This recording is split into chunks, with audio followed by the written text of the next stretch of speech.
Picture this. What if the disappearances we've been investigating aren't just unexplained? What if they're documented? Not in folklore, not in legend, but in government files, military reports, polygraph examinations, medical records. What if the patterns we've traced across national parks, the warnings embedded in indigenous traditions, aren't mysteries at all to those who've encountered the phenomenon directly? What if some people didn't just vanish? What if they were taken? And what if they came back to tell us exactly what happened? Welcome to Weird World Files, where history meets the unexplained. If you're enjoying these investigations, hit that like button and subscribe. Tell me in the comments where you're watching from and what mysteries keep you up at night. And as always, the visuals enhance the experience, but you can follow the entire story by sound alone. In the last episode, we explored what indigenous peoples knew all along. The stick Indians of the Pacific Northwest, calling your name in voices you trust, luring you deeper into the forest. The deer woman of the plains, targeting young men near water, leaving them confused and broken. The Wendigo of the Great Lakes, driving victims to flee in terror, abandoning their clothing in freezing conditions.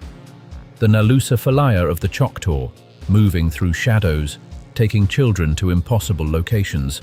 Centuries of warnings about entities that take people from the wilderness. Voice mimicry, missing time, impossible distances.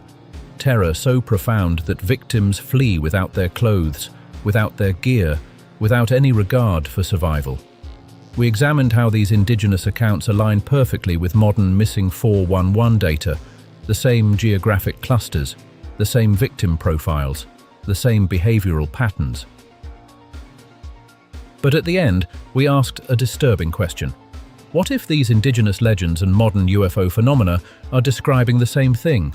Today, we examined 3 documented cases where people encountered something in the wilderness, cases with multiple witnesses, physical evidence, government investigations, polygraph tests, cases where missing 411 patterns and UFO phenomena converge in ways that cannot be dismissed. What is taking people from our forests? Now, let's begin.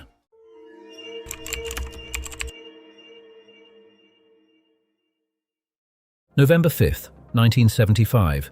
Apache Sitgreaves National Forest, Arizona. 7 forestry workers are finishing their day. They've been thinning trees in the high country, dense pine forest at 7,500 feet elevation. Remote, isolated. The kind of wilderness where you can work all day and never see another human being. It's dusk. That transitional time when day surrenders to night, when shadows deepen between the trees. Time to head back. The crew piles into their truck, winding down the old logging road through the darkening forest. Travis Walton, 22 years old, sits in the back. Experienced outdoorsman, reliable worker, known to his crew for years. And then they see it. A light through the trees, not moving like a vehicle, not flickering like a campfire, just hovering, glowing, roughly 15 feet in diameter, suspended above a clearing just off the road. The truck slows. All 7 men see it. There's no question. Golden luminescence, perfectly silent, impossible to mistake for anything conventional. Travis Walton makes a decision that will change his life forever. He gets out of the truck. His crew shouts at him, "Get back in, don't go near it." But he's already moving, walking toward the clearing, drawn forward. He approaches where this object hovers just above the ground, maybe 20 feet in the air, close enough now to see it's real, metallic, structured. This isn't imagination. And then everything happens at once. The object wobbles, unstable. A sound erupts, high-pitched beeping, and a beam of blue-green light shoots downward, striking Travis Walton in the chest. The impact lifts him off the ground. His body rises. Then it's thrown backward through the air like he weighs nothing. His crew sees him hit the ground, hard, motionless. They panic. The driver guns the engine. They flee down that logging road, terrified. A quarter-mile down the road, guilt overwhelms fear. They turn back. When they return, the light is gone. So is Travis Walton. They search, calling his name, looking for any sign. Nothing. He's gone completely. They drive to the nearest town, Haber, Arizona. They report what happened to the police, and immediately, everything goes wrong for them. because their story is impossible. A UFO? A beam of light? A man vanished in front of 6 witnesses? The local sheriff doesn't believe them. Suspicion falls immediately on the crew. This must be foul play. They killed Travis, hid his body, concocted this story as cover. Polygraph examinations are administered. All 6 men pass. Not inconclusive, they pass. The polygraph examiners conclude these men are telling the truth as they experienced it. A massive search operation begins. Volunteers, helicopters, search dogs, infrared equipment, law enforcement, the Forest Service. The area is combed methodically. Nothing. No body, no blood, no signs of struggle, no trace of Travis Walton. Days pass. The story goes national. The crew is vilified, accused of murder, conspiracy. And then, 5 days later, Travis Walton calls his family from a gas station phone booth. He's back. When his brother-in-law picks him up, Travis is in bad shape. Dehydrated, disoriented, terrified. He's examined by a physician. Weight loss, dehydration, signs of stress, but alive. And he has a story. He remembers the beam of light, remembers being struck, then nothing. Blackness. Until he wakes up on a table, staring up at beings he can't quite process, not human. Large eyes, pale skin, moving around him with instruments he doesn't recognize. He panics, struggles, somehow breaks free, runs through corridors, finds a room with what looks like a command chair, touches controls he doesn't understand. Then humans appear, not the beings, humans, wearing helmets. They don't speak. They place a mask over his face. Everything goes dark again. He wakes up on the side of the highway outside Haber. The craft is departing, ascending, gone. He staggers to the gas station, calls for help. He thinks he's been gone for a few hours. He's been missing for 5 days. Now, here's where this becomes something that perfectly mirrors missing 411 patterns. The setting: Apache Sitgreaves National Forest, dense wilderness, high elevation, granite geology. This is classic missing 411 geography. Remote, rugged. The kind of terrain where people vanish without explanation. The victim profile: forestry worker. David Paulides has documented a disturbing correlation with outdoor workers. Loggers, Forest Service employees, berry pickers, people working alone or in small groups in wilderness areas. Travis Walton fits this profile exactly, separated from the group. He walked away from his crew, just for a moment, just to get closer. This is the pattern. Missing 411 victims are often separated from their groups for seconds or minutes before they vanish. Missing time. Travis thought he'd been gone for hours. He'd been missing for 5 days. This is a core missing 411 pattern. Time displacement. Children found after days who seem to have only experienced hours. Time passes differently. Or their experience of time is altered. Or something removes them from our timeline entirely. Impossible distance. While Travis was found relatively close to where he vanished, he was discovered on the side of a highway he had no reason to be near, no memory of traveling there, no explanation for how he arrived at that specific location, physical condition, dehydration, exposure, confusion, trauma. These are the exact symptoms found in missing 411 survivors. 5 days in November, forest without food or water should have resulted in far worse condition. The search operation: massive, professional, thorough, and completely unsuccessful until he reappeared on his own. Missing 411 cases often involve extensive search operations that find nothing, even when the victim is later discovered in areas that were searched repeatedly. The evidence that can't be dismissed: 6 witnesses saw the same event. 6 men passed polygraph examinations. Their story never changed. Not in 1975. Not today, nearly 50 years later. Travis Walton passed a polygraph. Medical examination confirmed his physical condition matched his timeline. His terror was genuine. This isn't a lone individual with an unexplained experience and no corroboration. This is documented testimony from multiple credible witnesses describing the same impossible event. And the patterns match missing 411 exactly. A forestry worker, separated from his group, taken from wilderness terrain, missing for days, found confused and traumatized. No memory of the time that passed. The only difference? Travis Walton came back, and he told us what happened.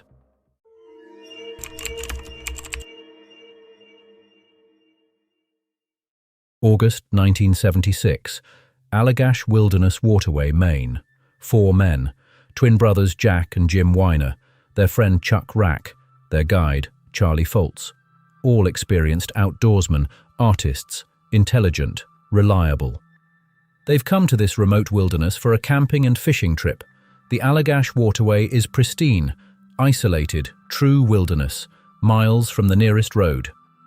On their 3rd night, they decide to go night fishing. They build up their campfire, making it large enough that it should burn for hours, giving them a beacon to navigate back to their campsite across the dark water. They paddle out onto Eagle Lake. It's a clear night, stars brilliant in the absence of light pollution, perfect fishing conditions, and then they see a light, not a star, not a plane, a bright, colourful light hovering over the tree line on the far shore, brighter than anything that should be there, changing colours, pulsing. They watch it, curious. Chuck Rack signals toward it with his flashlight, waving the beam in the air. The light responds. It begins moving toward them, not slowly, fast, impossibly fast, crossing the lake in seconds, growing larger, brighter, until it's hovering directly above their canoe. A beam of light shoots downward, engulfing them, engulfing the canoe, illuminating the entire area in brilliant white light. And then Charlie Foltz finds himself back at the canoe, paddling toward shore. The others are with him, also paddling. All of them silent, moving mechanically. They reach the shore, pull the canoe up, walk to their campsite. The fire has burned down to embers. They don't discuss what happened. Not that night. They go to sleep. And in the morning, none of them can quite remember the details of the night before. The fishing trip. The light. It's all vague, dreamlike. They know something happened, but the memory is slippery, incomplete. They finish their trip, return to their normal lives, try to forget the strange night on Eagle Lake, but they can't. Years pass. All 4 men begin experiencing nightmares, vivid, terrifying, recurring, dreams of being in a room, being examined, beings with large eyes standing over them, paralysis, terror. Jim Weiner's nightmares are so severe he seeks help. Hypnotic regression, and under hypnosis, the memories return. Not dreams, memories.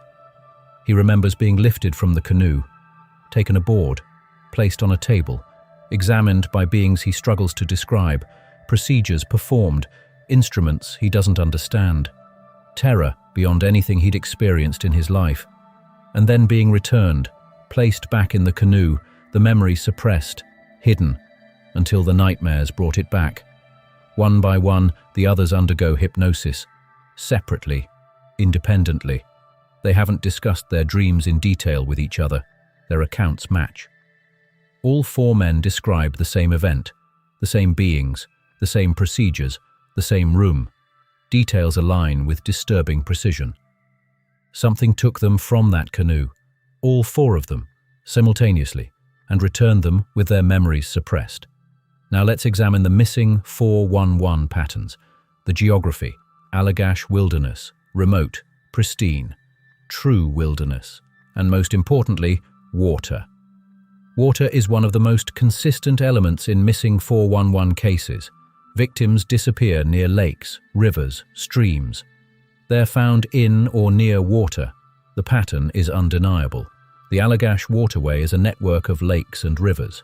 Classic 411 geography. The geology: northern Maine, granite formations, the Appalachian Range, the same geological markers that appear in missing 411 cluster zones. David Paulides documented the granite connection. Yosemite, granite. Missing 411 hotspot.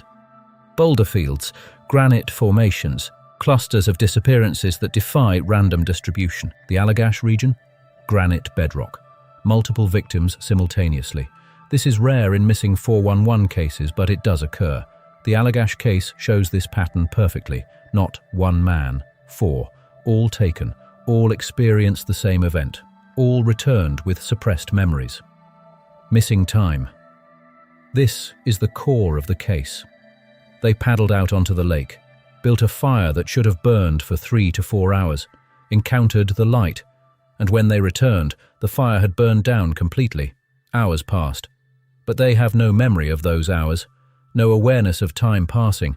They simply came to, paddling back to shore, as if no time had passed at all. Time displacement. One of the most disturbing missing 411 patterns, children missing for days who seem to have only experienced hours. The Allagash men lost hours. No memory, no awareness, just a gap. A blank space where time should be. Memory suppression. Missing 411 survivors often have no memory of what happened during their disappearance. The Allagash men couldn't remember what happened for years. The memories were buried, suppressed, only returning through nightmares and eventually hypnotic regression. Something didn't want them to remember. The trance state. When Charlie found himself paddling back to shore, he described it as mechanical, automatic, not a conscious decision to return, but a compulsion, moving without awareness. This appears in missing 411 cases. Survivors describe trance-like states, moving without conscious thought, being drawn or led, compelled, physical effects. All 4 men suffered nightmares for years, psychological trauma, anxiety, sleep disturbances. These are consistent with missing 411 survivors who experience profound psychological effects, even when they have no conscious memory of what happened. The body remembers what the mind cannot. The evidence. 4 independent witnesses. Their accounts, recovered separately under hypnosis, match in detail. They didn't collaborate, they didn't discuss specifics beforehand, yet their memories align. All 4 were credible individuals, artists, professionals, no motivation to fabricate. They didn't seek attention, they tried to forget. The memories came back against their will. This isn't a case you can dismiss. 4 men experienced the same impossible event, lost the same hours, recovered the same memories, suffered the same trauma, and the patterns match missing 411 exactly. Remote wilderness, water, granite geology, multiple victims, missing time, memory suppression, trance states, psychological trauma. The only difference? They remember, and what they remember is terrifying.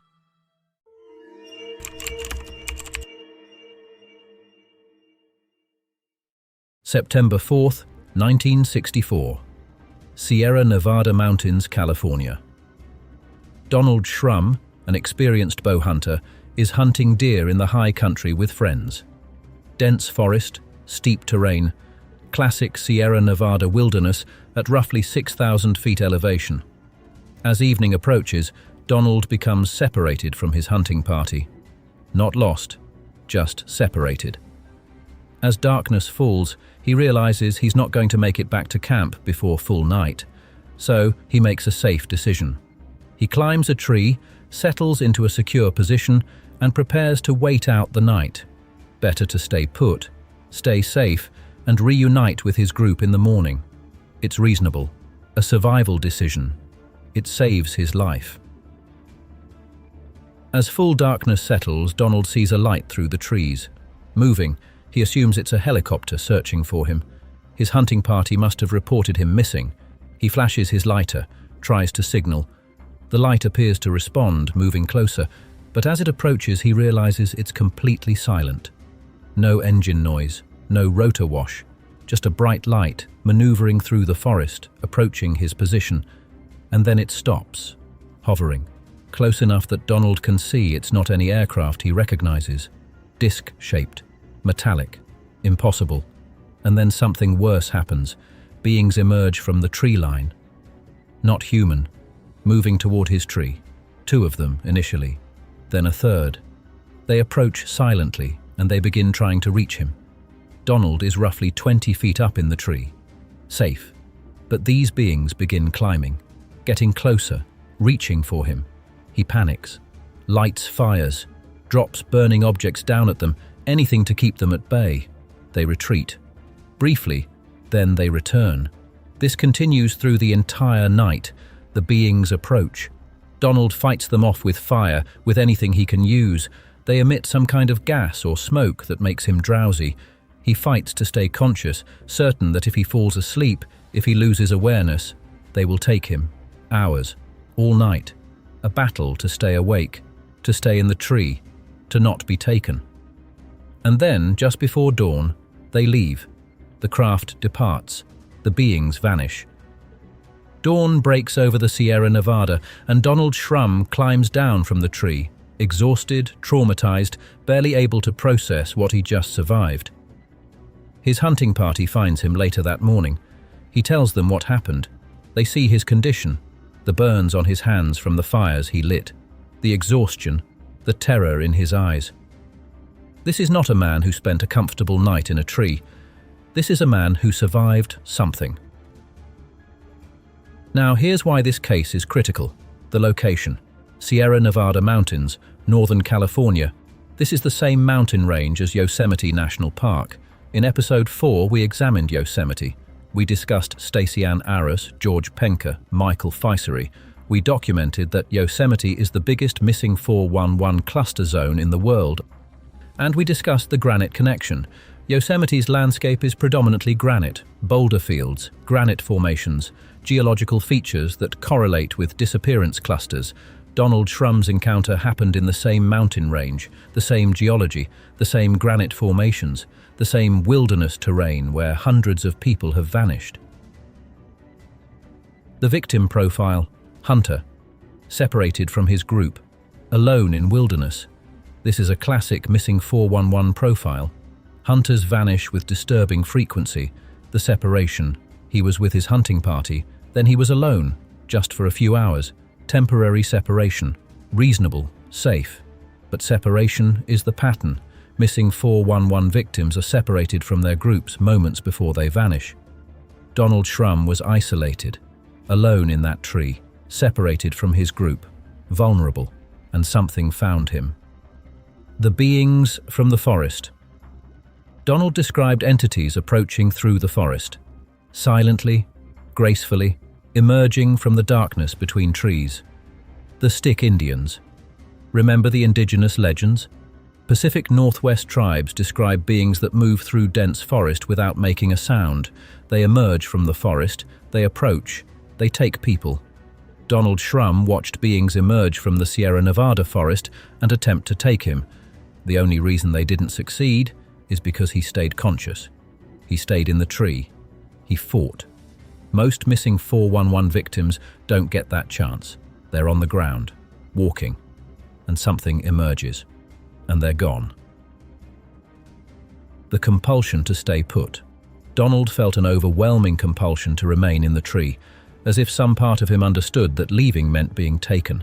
This parallels search dogs in missing 411 cases, highly trained K9 units that suddenly refuse to enter specific areas. They bark wildly, pull back, cower. They sense something, some threat humans cannot detect. Donald sensed it too. The gas, or smoke. The beings emitted something that made him drowsy, disoriented. Missing 411 survivors often describe confusion, trance-like states, memory loss, as if something suppressed their awareness.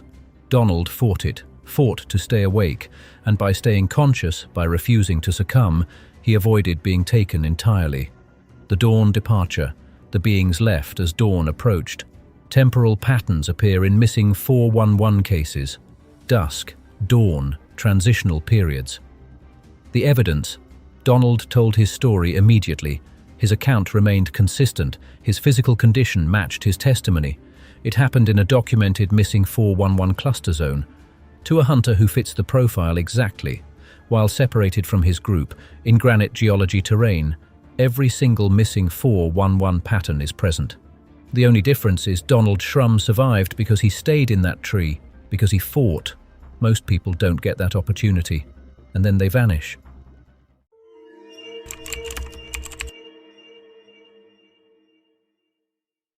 They sense something, some threat humans cannot detect. Donald sensed it too. The gas, or smoke. The beings emitted something that made him drowsy, disoriented. Missing 411 survivors often describe confusion, trance-like states, memory loss, as if something suppressed their awareness. Donald fought to stay awake, and by staying conscious, by refusing to succumb, he avoided being taken entirely. The dawn departure. The beings left as dawn approached. Temporal patterns appear in missing 411 cases. Dusk, dawn, transitional periods. The evidence. Donald told his story immediately. His account remained consistent. His physical condition matched his testimony. It happened in a documented missing 411 cluster zone. To a hunter who fits the profile exactly, while separated from his group, in granite geology terrain, every single missing 411 pattern is present. The only difference is Donald Shrum survived because he stayed in that tree, because he fought. Most people don't get that opportunity, and then they vanish.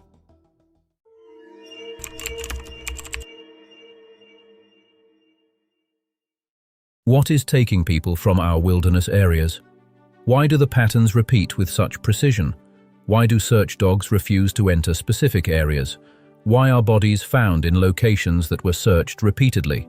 Why are children discovered at elevations they couldn't climb? Why do survivors have no memory? For years, these questions had no answers, just patterns, just data. But now we have testimony, evidence, documented cases where people encountered the phenomenon directly. Travis Walton, 6 witnesses, polygraph examinations passed, consistency across 50 years, medical evidence, government investigation, a forestry worker taken from wilderness, missing for days, returned with fragmented memories. The Allagash Abductions, 4 men, wilderness waterway, missing hours, suppressed memories recovered independently through hypnosis, accounts that match in detail, credible witnesses. Donald Shrum, hunter in the Sierra Nevada, all-night encounter with beings that emerged from the forest, physical evidence of his ordeal, an account he maintained for life, 3 documented cases, multiple witnesses, physical evidence, official investigations, patterns that match missing 411 exactly. These aren't folklore, these are sworn testimonies, official records, documented events with multiple witnesses and physical evidence, and they tell us what the indigenous peoples have been trying to tell us for centuries. Something takes people from the wilderness, something that operates according to rules we don't understand, something that targets specific profiles, operates in specific terrain, follows specific behavioral patterns, different frameworks, different cultural explanations, different terminology, the same phenomenon. And if this is true, if we're looking at one consistent phenomenon documented across centuries, then every missing 411 case takes on new significance. They're not random tragedies. They're evidence of ongoing contact, of a phenomenon that takes people according to patterns we're only beginning to recognize. If thousands have vanished in missing 411 cases, if indigenous legends document centuries of similar disappearances, if UFO encounter cases show the same patterns, how many people have been taken? How many have never been found? And most terrifying, if this is ongoing, if the patterns continue, who will be next? If this investigation has opened your eyes to patterns you can't unsee, hit that like button and subscribe. Tell me in the comments, do you think we're looking at the same phenomenon described through different frameworks? Because the evidence is undeniable, the patterns are consistent, and the implications change everything.